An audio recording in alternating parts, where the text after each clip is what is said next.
Hello and welcome back to the channel. So first off, slight apologies if there's any sound issues because I'm in a different place at the minute, but it should be not an issue and hopefully I can do a little bit in the post editing. And sorry for the glare because I've got one light down here so it's causing a bit of issues. But what I wanted to do in this video is just have a look through some of the collection that I've sort of built up recently and what I've managed to acquire, which is a couple of books, this one in particular, which is quite a, it's been one I've been after a long time, ever since I started back into modelling really. So about 2017 I was doing it properly and then looking at Spanish Civil War related stuff, but before then I've been sort of dabbling in armour for maybe a couple years. So about, I'd say 2017, that's when I started the channel, that's when I started doing it seriously. It's brought to my attention that there is a book, if you're interested in aircraft of the Spanish Civil War, funny enough there's a book by Putnam which is on the aircraft of the Spanish Civil War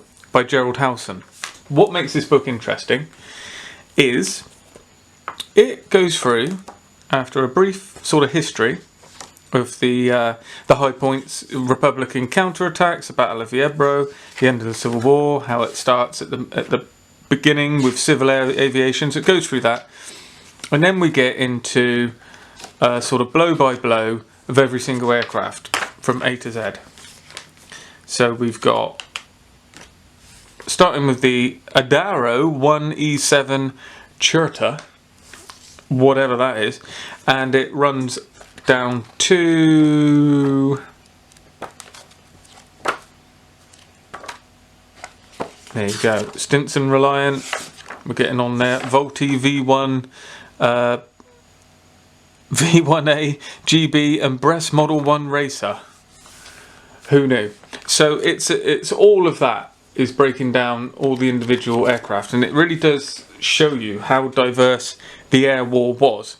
And that is one of the most interesting aspects of this conflict as well, which or war, which is the amount of aircraft that were used. And that's for a number of reasons. It's what they could get hold of, and Britain and France wouldn't supply in, and there was other countries that wouldn't supply to both sides, you know, the Republican side or the nationalist side, because it was a civil war. So that led to some very unusual acquisitions, and that's what this book's very good for. So I just thought I'd pinpoint a few which I've been sort of looking for information on. Now it is worth saying that at the point of publication, and I believe this was 1990, was it? 1990. Since then there's a number of aspects that are mentioned in this book which have now been superseded, but all in all it is quite accurate. Avro 504K, interesting. Now they were there, you get a lot of this as well, that these were actually on, a lot of these were sort of on the books at the time of the conflict, but there's no photo evidence or anything like that, so you can't be sure. But as it says here,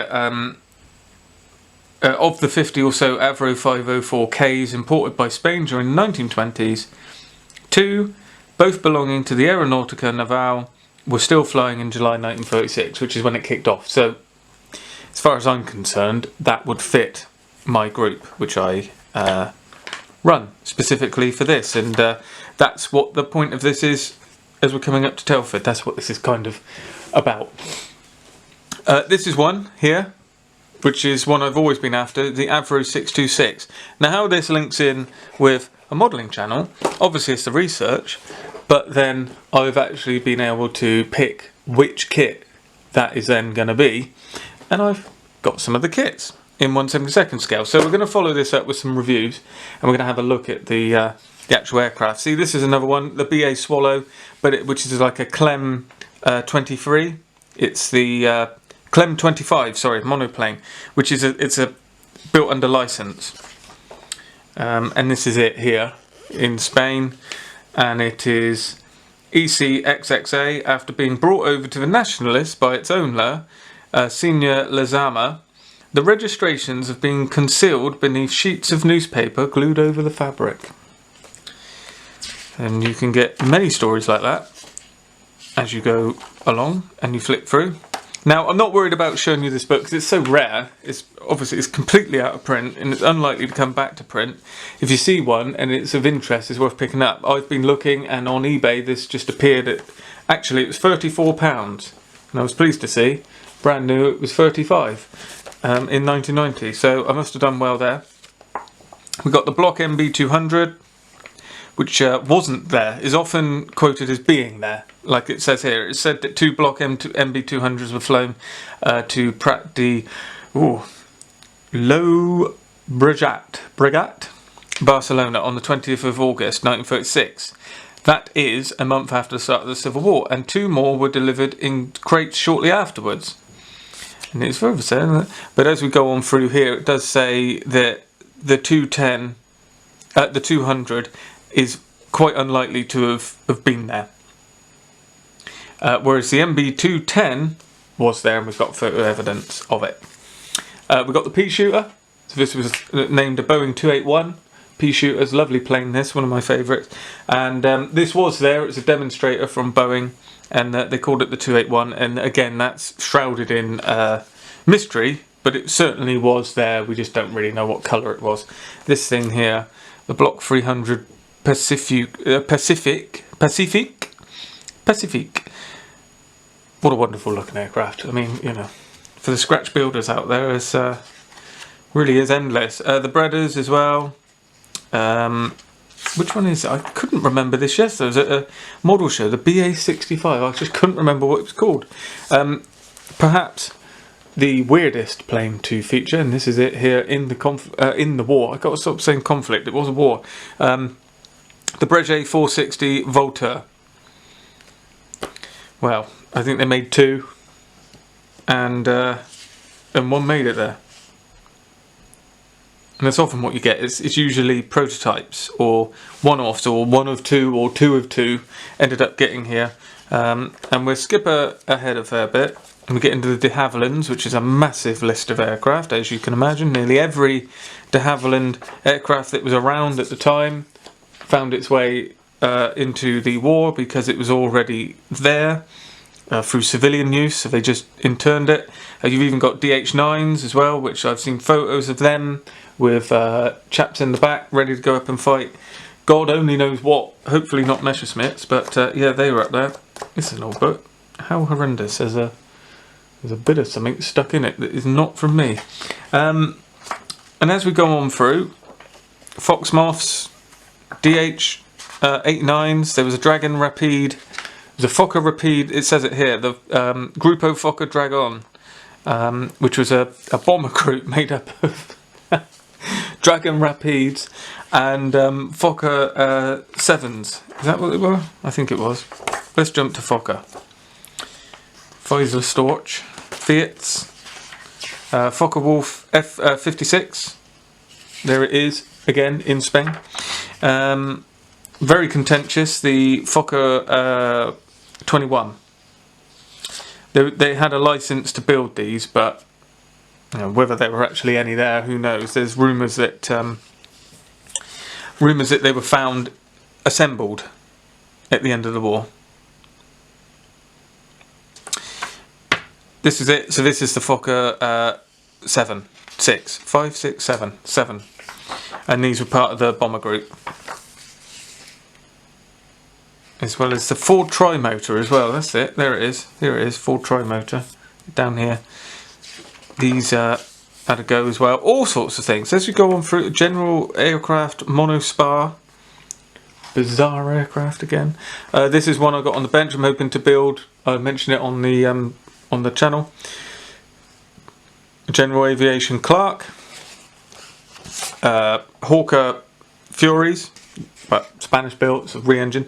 You often get as well, annoyingly, a very normal plane, but it's in Spain re-engined, or it's got something quirky about it, and then it's very hard to find kits. Get onto the Polikarpovs, the Heinkels, as we all know, the Stukas. Now, this prompts our first review that will follow this video. For those who know, this is Mingnae HM14 Pou de Seal, known as the Flying Flea. And there was one of these assembled. What does it say here? In 1935, Manuel Aguirre, a Malaga company director and sports pilot, built a Pulga del Cielo, which is what it was called in Spain, at Rompedizos aerodrome in Malaga. The little machine was still there, as yet unregistered, when the Civil War broke out on the 18th of July 1936. And it presumably passed into the hands of the Nationalists when they captured Malaga in February 1937. Whether or not anyone flew it during the Civil War is not known. Republican pilots training under Lejeune Aviation at probably how you pronounce it, remember a Pou de Ciel in a hangar with the words Le plus petit avion du monde, the smallest aeroplane in the world, stencilled along the forward wing, and it is said that a few of the Spaniards did make brief flights in it just for fun before returning to Spain. I've since realised that this is actually on show in the Barcelona Aero Museum. As far as I'm aware, that is this actual aircraft. And a quick Google made me find a brand new company that I'd never heard of, who have built a 3D printed version of this. Not built, made, and they're going to be at Telford as well, so I'm going to pop over and see them. Totally new to me, and we're going to do a review on this. So we keep going. We've got the Miles Hawk Speed 6, and again I've got an import from Germany, so we're going to have a look at Steelwork Miles M2 Hawk Speed 6 in 1/72. This is a resin model, so we're going to look at that. So if we flick back to M, we've got flying boats, which is another aspect of the ball that is fantastic, and we've got the Macchi M18 here. There it is in the colours, and what do you know? There's one of these available as well, so I got that to have a look at. Martinsyde Buzzard, for those First World War chaps that are interested in the First World War. Well, Martinsyde Buzzard, there we are. Who knew? It served in this war. Potez 54, French bomber, bizarre thing. So there we are, very interesting. Really glad to get this book. Hopefully it was a little bit of a interesting kind of flick through. And it is going to lead on to some very interesting reviews that we're going to have a look at in a minute.